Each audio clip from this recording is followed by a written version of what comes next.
네, 이번 선거 비록 네 곳에서 치러졌지만 차기 대권 주자로 분류되는 김무성 대표 대 문재인 대표의 첫 맞대결이었습니다. 보시는 것처럼 김무성 대표가 KO승을 거뒀다 이런 평가가 나올 수 있을 것 같은데요.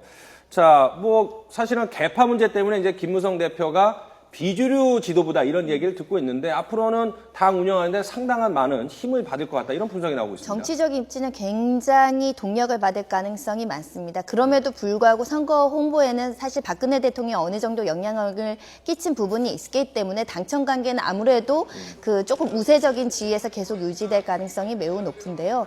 이 김무성 대표가 그 문재인 대표와 더불은 야권 그 잔용 후보라는 점에서는 앞으로의 대권 행보도 굉장히 강폭적으로 이루어질 가능성이 있고 오늘 주어진 메시지도 보시면 굉장히 미래지향적입니다. 공무원 연금 개혁을 바로 얘기한다는 것은 어떤 행보에 대한 자신감을 표출한다는 측면이 있을 것이고 이것이 재보선 선거지만 어떤 측면에서는 차기 대권 후보들의 어떤 성적표라고 보신다면 굉장히 좋은 성적을 받은 거에 대한 자신감 그런 것들이 많이 표출되고 있습니다.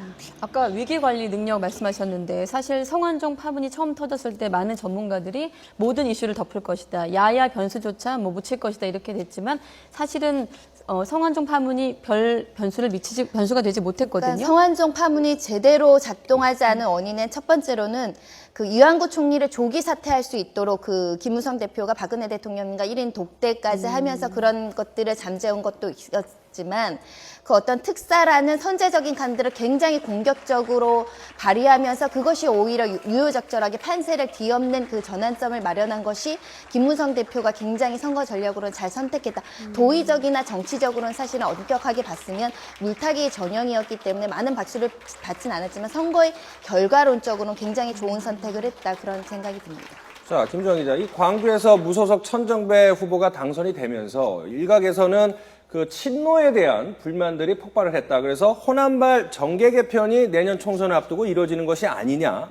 이런 얘기가 나오고 있는데 문재인 대표가 앞으로 좀 험로가 예상이 됩니다. 네, 그 당내 사실 그런 의견이 있었던 게 사실입니다. 지금 호남에 기반을 둔 새정치민주연합이라고 공교연히 이야기를 하면서 내부적으로는 이른바 당내에서 PK 진보 세력들이 연대를 해서 당의 대의원이나 이런 걸 구축을 했다. 그래서 실제 호남 민심은 당심이라 이런 걸 반영을 못하는 정당이다. 그래서 거기에 대한 비노 세력들의 불만은 가득 차 있었거든요.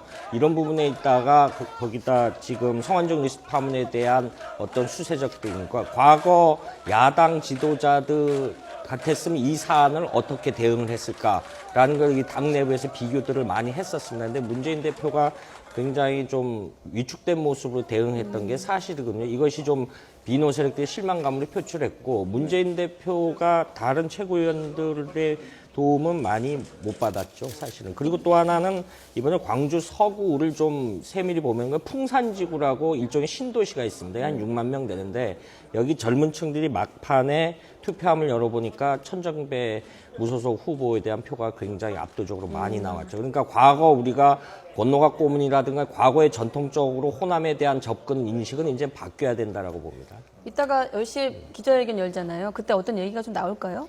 일단 문재인 대표 입장으로서는 굉장히 사면초가 상태일 겁니다. 과거에 이런 일이 전패의 성적표가 나왔다고 하면 총 지도부가 사퇴하는 정도까지 책임을 질 수 있는 상황이지만 또 지도부 사퇴가 이루어지기 어려운 거는 사실 문재인 대표 체제로 들어온 지가 2달에서 3달 정도밖에 안 됐고 사실 내부적으로 결속이나 본인이 하고자 했던 여러 가지 정책들을 실현하지 않은 상태에서 치른 선거기 때문에 사실 내부 단속이 좀 안 됐던 측면도 있기 때문에 이런 상황에서 대안 없이 사퇴도 할 수 없고 하지만 책임은 져야 되고 더군다나 대권 후보로서의 어떤 정치적인 역량도 여기서 위기 돌파를 해야 된다고 한다면 저는 분명히 10시 이때의 메시지에는 앞으로 새정치연합이 정권의 어떤 심판론, 그 대통령의 심판론에 더불어서 야권이 어떻게 변모할 것인가, 야권이 어떻게 정치개혁을 할 것인가, 야권도 부패 비리를 어떻게 척결할 것인가에 대한 확고한 메시지가 변화에 대한 메시지가 포함이 되어야지 그나마 위기가 돌파될 것이라고 생각을 합니다.